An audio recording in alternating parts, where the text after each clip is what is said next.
Greetings. My name is Michael Miller. This is the Michael Miller trademark training video out to you because you're watching. Thank you and welcome. It's meant for Michael Miller Pilates licensed affiliates, the core new core, and anyone interested in surviving and thriving as a Pilates instructor. Today's broadcast has 4 topics or titles, and the first one is more of an announcement. Come November 1st, unless I can figure out how to update my app on Google Play that has all of the Reformer on it, it will no longer be available. So November 1st, if you're interested in Pilates enough to have a huge reference source of information, go to Google Play, Reformer, Michael Miller Pilates, and get it before November 1st, because the likelihood is that it won't be available after that. Same thing happened years ago when I had 44 apps on iTunes in the store and lost the capability of keeping them on the shelf. So, if you have any interest at all, or see a future interest for a dictionary of Reformer exercises and an order to do them in, check it out. Number 2 is write it down. Write it down. When you write something down, especially if you write it on a notepad, you've seen me do that before, write it on a notepad, it becomes real in a new way, a deeper way, a more significant way when you write something down. And it allows you to organize stuff you write down later. So, when I start feeling pressed, I start writing down everything I think of. And then when I'm pressed enough to not need to make it all, to figure out what's next, I collect what I've gathered and then organize it by grouping and then sequencing. Grouping and sequencing was a big thing for me before I ever came into Pilates. And then the order that you do something in and the quality that you do it in matters. So number 2, write it down. You heard me say that, and a little notebook, it's cheap, it's less than $1. And you just flip the pages and write and write and write, flip the pages and write and write and write. So you have 2 whole pages of what you're writing down every time you flip the page, so that you don't have to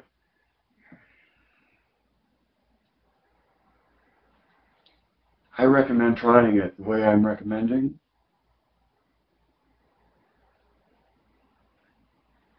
Number 3 was a good point from yesterday that bears repeating if you're a new listener. In order to be eccentric, away from center, in order to be eccentric, in order to be eccentric, away from the middle, right?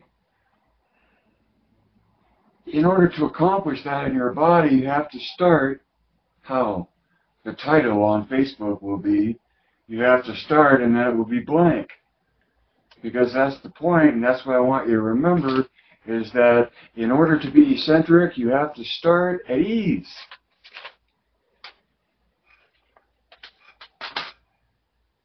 So like from yesterday, if your new student lies down on the mat or a Cadillac and they're very tight to the point where they're not even, their body isn't really at ease in lying there because of how tight they are in different places in their body,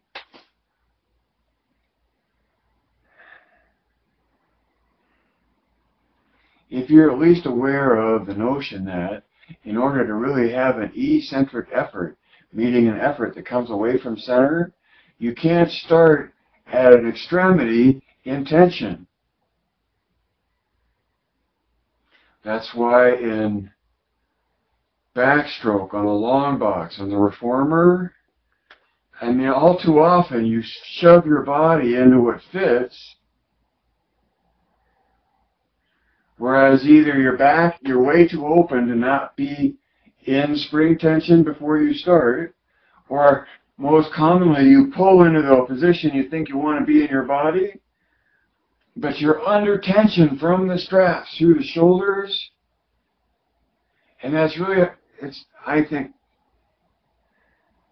impossible to engage as an eccentric engagement from your hips if you're already under tension at an extremity. You can't come away from your center. You can't be eccentric if you're already under load away from center. Take it for what you wish. The thing I've said a lot is, in order to be eccentric, that means in order for the body to have an eccentric engagement, to start here, it can't be under tensions elsewhere in the body. You have to start at ease.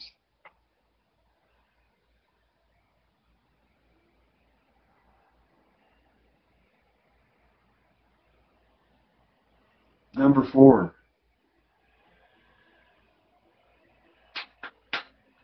I had a teacher I've been lucky to work with watch yesterday, and I remember some words that seemed to ring true to her that I say a lot, and I want to point to those words now as something to be aware of the Michael Miller-Pilates point of view. The ideal point of view is that the experience that you're after, first of all, that you're after an experience, and secondly, or another way to say that is, when you say contrology is complete coordination of body, mind, and spirit, that definition, that statement, is about a state of being in the body in the moment of the doing.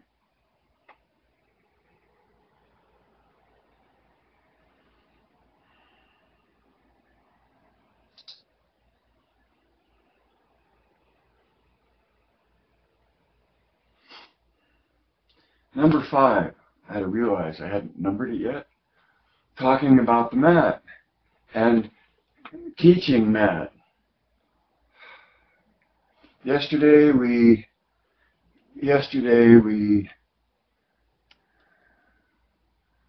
covered like hundreds and roll up and roll over and leg circles and rolling like a ball and the one leg stretch and the two leg stretch and the kind of tension you have when you have contact between your limbs and the tension that you use to deepen your engagement, to tighten your grip, or develop more range in the grip.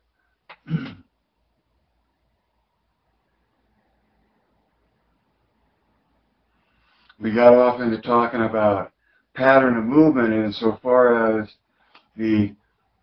well, first we talked about loading and that scissors and double leg lower lift. My impression is they were added by Romana, because they're not in Joe's book, of course, to increase the difficulty.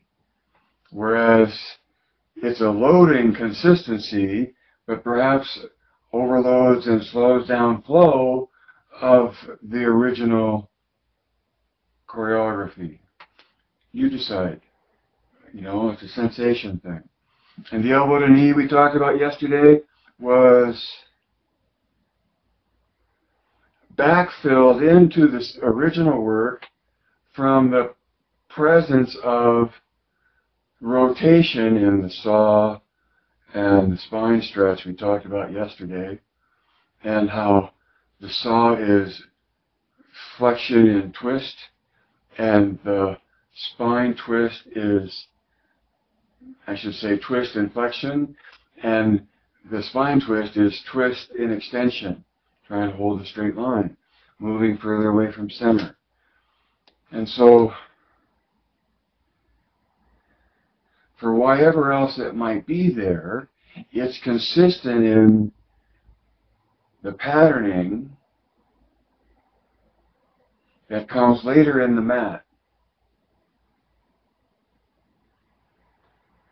So I should write this down in that teaching the mat.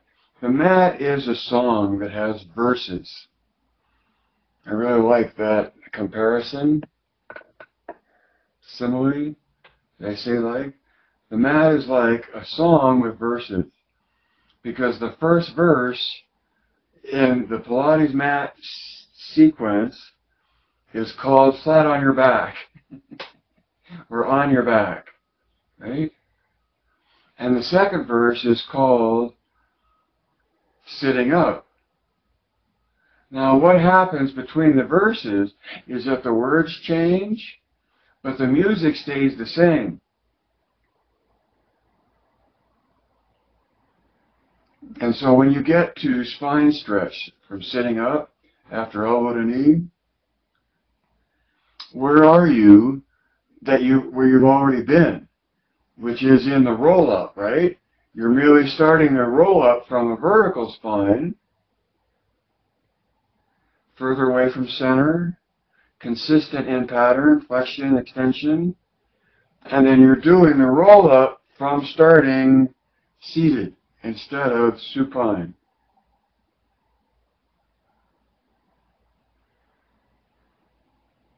Oh, so here is this exercise that is like an exercise previously, but further along in pattern from flexion to starting in extension, further away from center in terms of loading,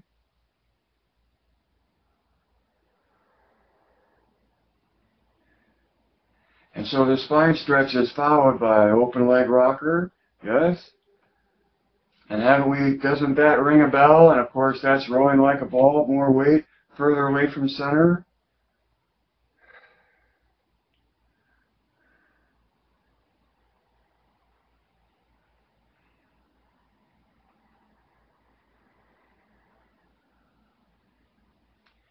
My mind is stuck on wondering if I can remember the 5 ways and the order that they come in of how to make any exercise harder.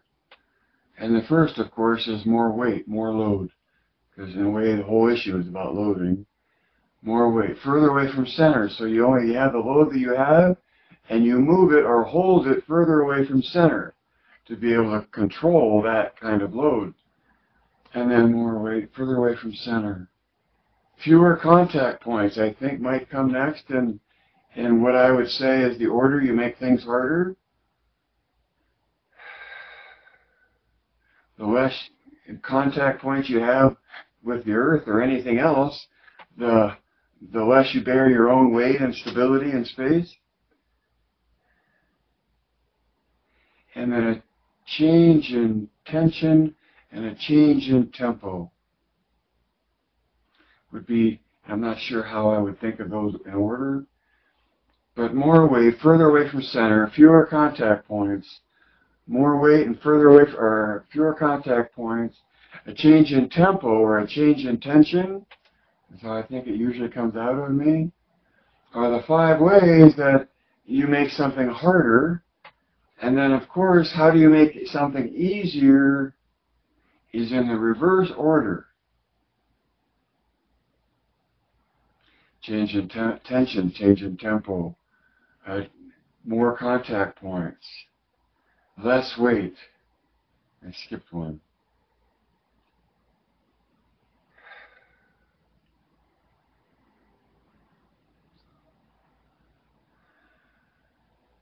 So when you know that Pilates is a sequence, it's a pattern, it has pattern, and in the pattern it has meaning that you can see as structure and system and deliver as language.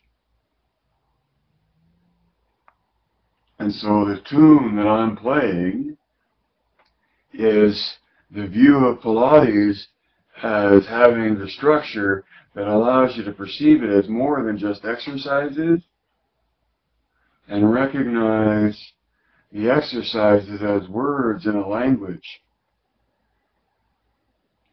And in understanding the structure, see, what's curious about the alphabet, A to Z, it's other than what we use to sort things in, which is really important,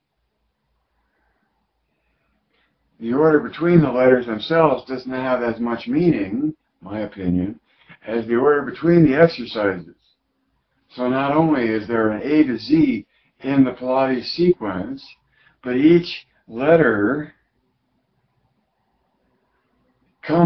is coming out of where the body was in the previous letter, or exercise, and it has something to do with what it's doing in the letter that it's in and of itself, but there's also the aspect that what you're doing is preparing you for the letter that comes next.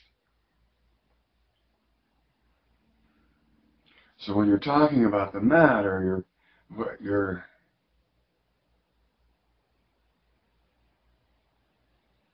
looking into the mat for yourself, experientially and intellectually,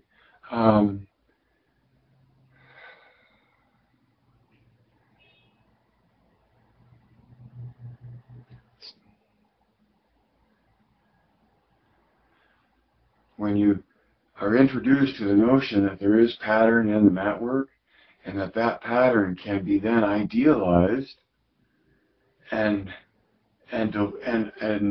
delivered in a completely different environment that happened originally, right? I mean, we're talking about what's the real, is it an idea or not? And part of that, is it transferable or not? And the whole thing about understanding the point of view about Pilates as an idea is that it's transferable to, like I talked yesterday, the huge spectrum of human capacity. The state of being in a human being can range a lot.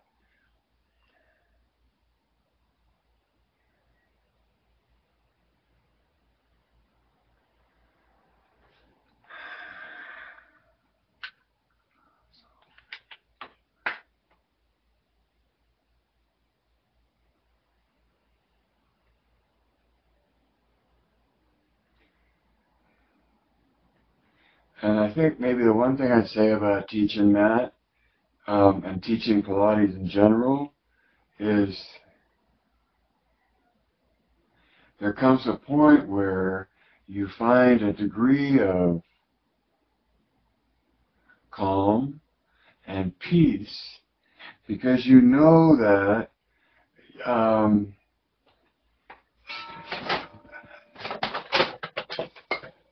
here I am looking for props that I don't know where they are.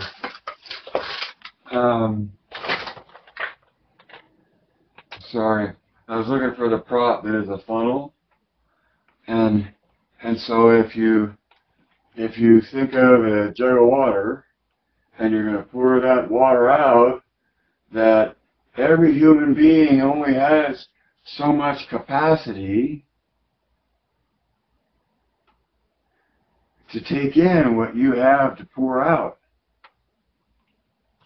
And the peace of mind comes from knowing that no matter how well you pour and how fast you can pour, part of pouring well is not overwhelming the funnel.